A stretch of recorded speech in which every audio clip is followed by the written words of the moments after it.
इधर महाराज राजा परीक्षित धीरे धीरे थोड़े बड़े हुए तो एक दिन मन में विचार आया कि मेरी युवा अवस्था आ गई, आधी उम्र निकल गई, मैंने अभी तक अपने पूर्वजों के खजाने को खोलकर नहीं देखा।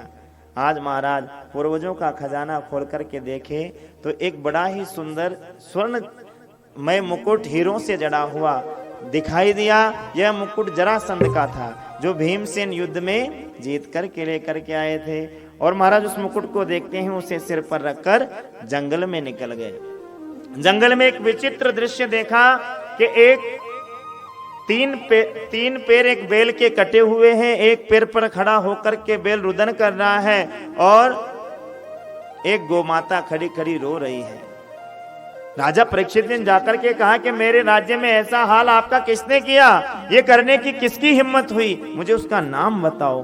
तब धर्म रूपी भेल ने कहा किसका नाम लें, किसका लिए कहें, क्योंकि कर्म कांडी लोग कहते हैं कर्म प्रधान विश्व रचि राखा, जो जैसी करी सो तस फल चाखा। जो जैसा करता है उसको वैसा फल मिलता है। मुझसे भी ऐसा कोई कर्म हुआ होगा जिससे आज मुझे ये भुगतना पड़ रहा है, क्योंकि कोई न काऊ सुख दुख करि दाता, कोई न काऊ सुख दुख करि दाता, निज कृत कर्म भोग सब भ्राता, निज कृत कर्म भोग सब भ्राता।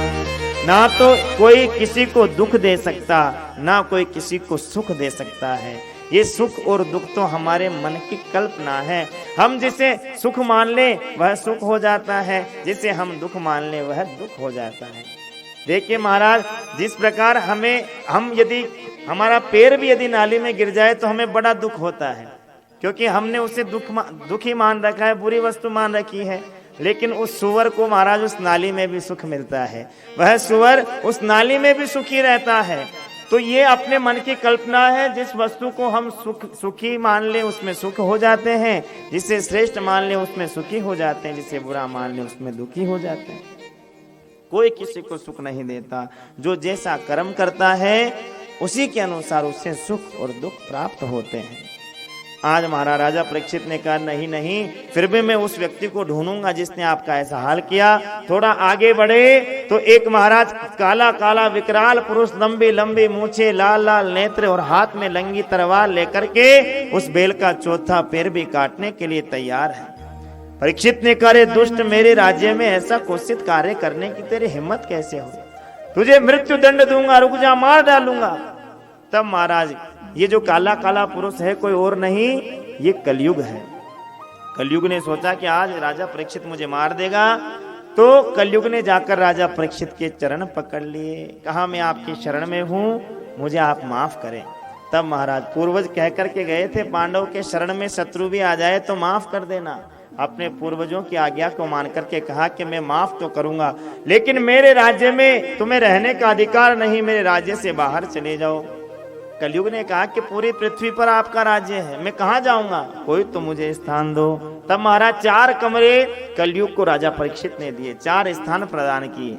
द्यूतम पानम स्त्रियः सूना यत्रा धर्मश्चतुर्विधः, 4 स्थान प्रदान किए। द्यूतम अर्थात जुआ, जहां पर जुआ खेला जाता हो, ताश खेला जाता हो, ऐसे खेल के लिए नहीं, पैसा लगा करके जहां पर ताश खेला जाता हो उस जुए में कलयुग का वास है। पानम अर्थात जहां मदिरा पान की जाती हो वहां कलयुग का वास है, जहां वेश्यावृत्ति की जाती हो वहां कलयुग का वास है, और जहां पशुओं का वध किया जाता हो वहां कलयुग का वास है। ये 4 स्थान कलयुग को दिए। कलयुग ने सोचा कि जिस राज्य में रहूं और वहां के राजा पर कोई प्रभाव नहीं पड़े तो वहां रहने का क्या मतलब। और राजा परीक्षित ना तो जुआ खेलते, ना मदिरा पान करते, ना वेश्यागमन करते और ना ही मांस भक्षण करते। तो कहा कि ये 4 स्थान तो गंदे हैं, कम से कम एक स्थान तो मुझे पवित्र दो। तो राजा परीक्षित के मुख से निकला कि स्वर्ण में तुम्हारा वास होगा। अब यहाँ एक प्रश्न उठा कि गीता में स्वयं भगवान कहते हैं कि सोने धातुओं में जितनी भी धातु है उनमें सोना मेरा ही स्वरूप है, तो कलयुग का वास सोने में कैसे बताया। तो इसका संतों ने निवारण किया कि जो धर्म से और मेहनत से कमाया हुआ सोना है उसमें भगवान नारायण का वास है, और जो पाप से कमाया हुआ, छल कपट से कमाया हुआ सोना है उसमें कलयुग का वास है। और ये जो राजा परीक्षित